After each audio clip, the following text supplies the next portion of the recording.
Assalamu alaikum, Azul Flower. Bonsoir à toutes et à tous.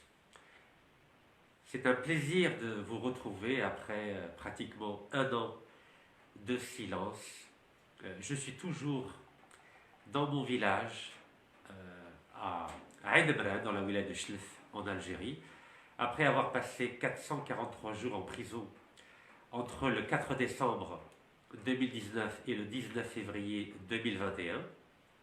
J'ai cru, avec des millions d'Algériens, que le calvaire était fini.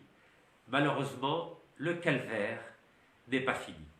Vous savez que je suis malade, je souffre d'un début de cancer de la prostate, de varicocèle, des problèmes au niveau du côlon, d'un kyste biliaire au niveau du foie de 21 mm. Et malgré cela, le régime algérien refuse de me laisser rejoindre ma famille, ma femme, mon fils, mes frères, mes sœurs, mes amis, mes affaires, depuis 830 jours. J'ai été placé en ISTN, c'est-à-dire interdiction de sortie du territoire national, depuis officieusement le 27 mars 2021 et officiellement depuis le 26 août 2021. Pour des raisons que j'ignore, il n'y a aucune raison judiciaire qui explique le fait que je sois toujours frappé de cette ISTN.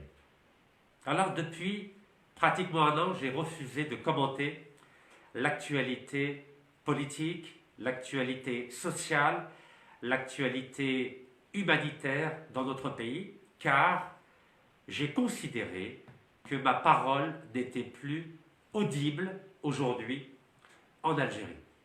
J'ai voulu laisser le gouvernement travailler, j'ai voulu laisser l'opposition travailler et j'ai voulu laisser le peuple algérien décider de son propre sort.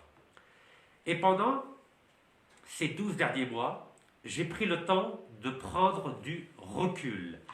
J'ai pris le temps de réfléchir. J'ai pris le temps de méditer. J'ai pris le temps de consulter. Et ce temps que j'ai pris pour méditer, réfléchir, consulter, il se matérialise aujourd'hui au travers d'un livre qui s'appelle « Mon combat contre la dictature algérienne » qui va être édité le 9 mars prochain aux éditions Max Milo en France. Pour les Algériens qui nous suivent, sachez que j'ai essayé, j'ai tenté, je me suis battu pour que ce livre sorte d'abord et avant tout en Algérie.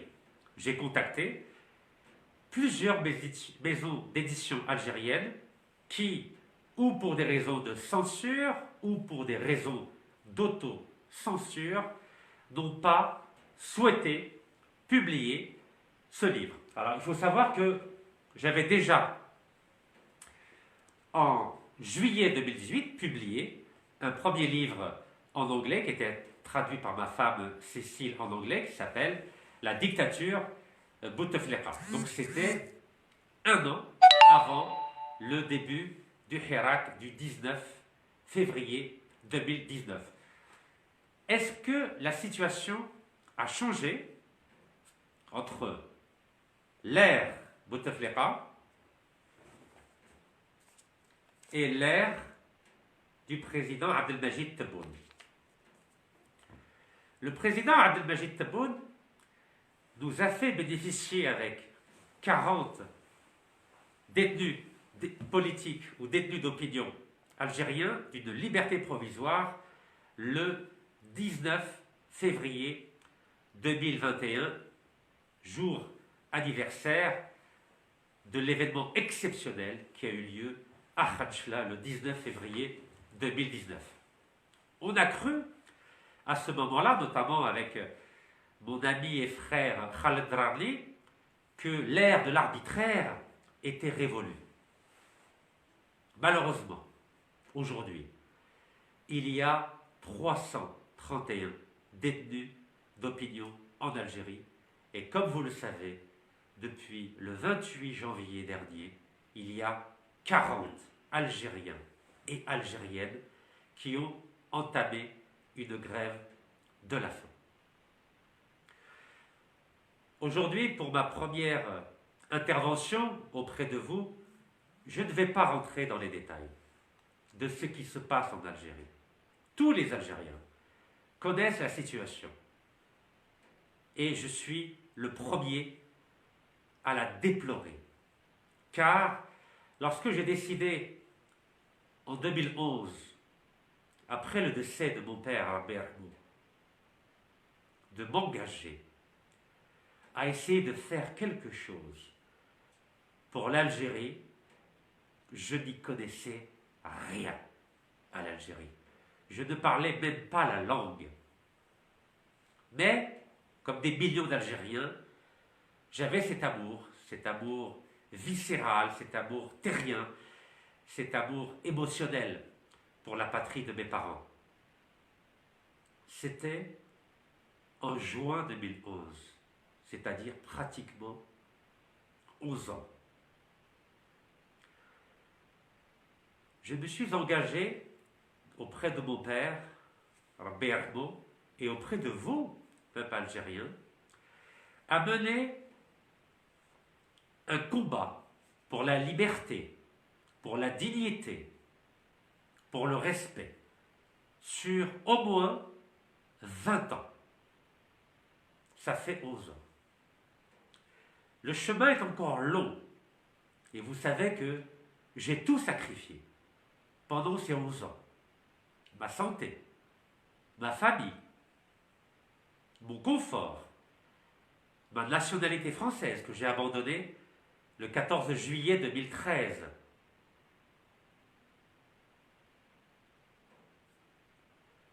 Ce n'est pas facile. Ce n'est pas du tout facile. Et je ne suis pas là aujourd'hui à me plaindre. Je suis simplement là pour faire un bilan d'étape sur cet engagement de 11 années et que j'ai raconté dans ce livre.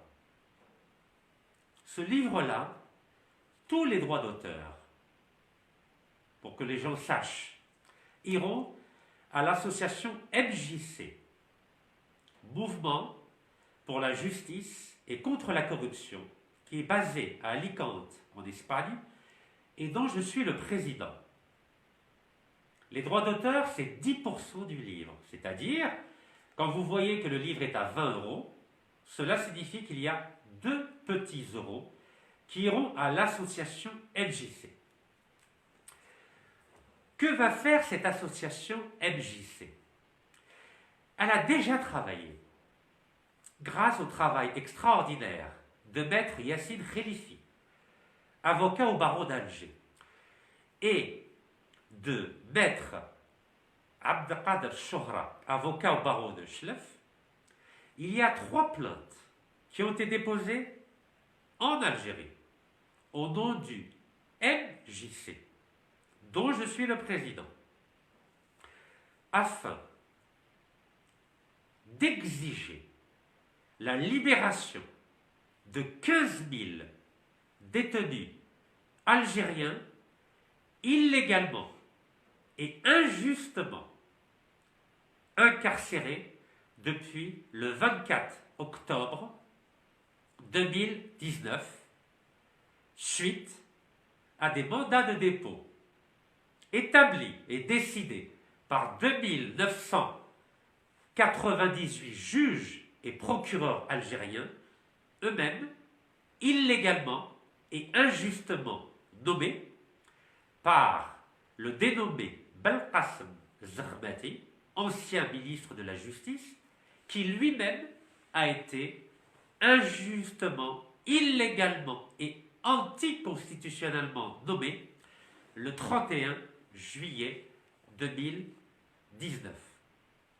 Grâce à nos avocats, nous avons mis en avant cette chaîne d'illégalité, d'anticonstitutionnalité et d'illégitimité qui fait qu'aujourd'hui, nous avons 15 000 citoyens algériens dont les droits ont été bafoués.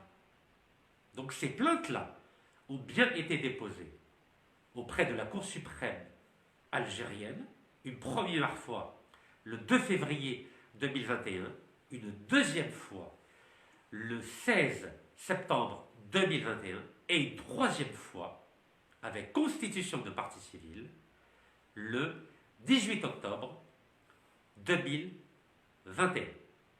Donc cette association MJC, qui est légalement reconnue en Espagne, avec un agrément national, a le droit non seulement de porter plainte en Algérie, mais elle a aussi le droit, dès le mois de mars prochain, de porter plainte auprès du tribunal espagnol de Madrid. Pourquoi Madrid?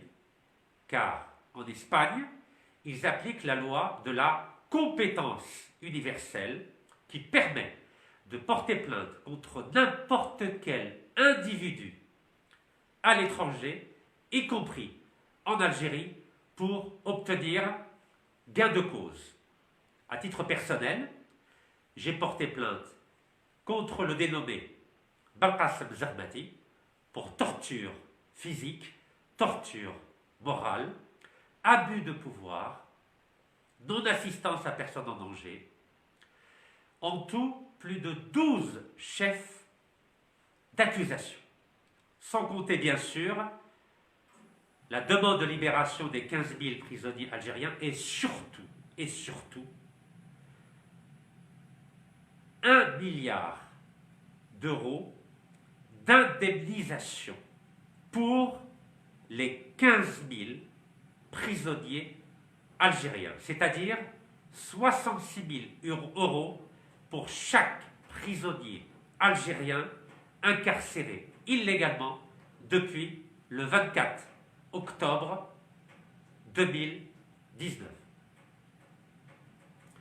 C'est un des thèmes que je raconte dans ce livre et j'espère, dans les jours à venir, dans les semaines à venir, je vais pouvoir vous raconter plus d'une cinquantaine d'histoires sur le passé, sur le présent et sur l'avenir de l'état de droit en Algérie pour que cesse l'arbitraire, pour que nous puissions trouver un terrain d'entente, un compromis avec le pouvoir du président Abdelmajid Tebboune, dont certains contestent la légitimité et c'est leur droit, et dont d'autres reconnaissent la légalité et c'est leur droit aussi, et j'en fais partie,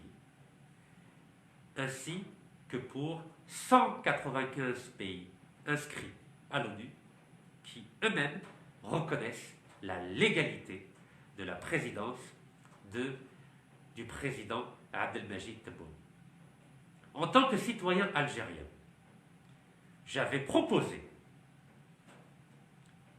en mars 2021 qu'il puisse y avoir une négociation directe entre l'opposition d'une part, à condition qu'elle ait des représentants, et le pouvoir d'autre part, c'est-à-dire la présidence de la République et le chef d'état-major, pour qu'il y ait un partage du pouvoir.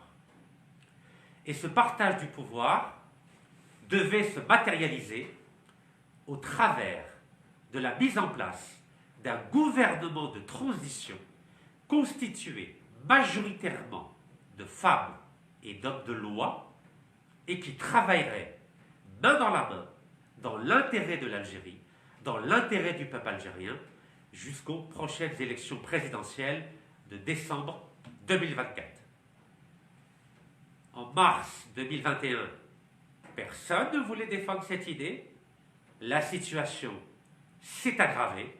Nous avons toujours 331 détenus politiques algériens dans les prisons algériennes.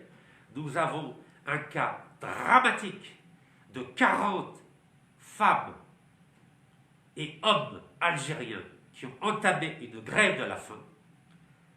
Je crois qu'il est temps aujourd'hui de se mettre autour d'une table, de négocier, de trouver une solution dans l'intérêt exclusif de l'Algérie, du peuple algérien et surtout de l'avenir du peuple algérien.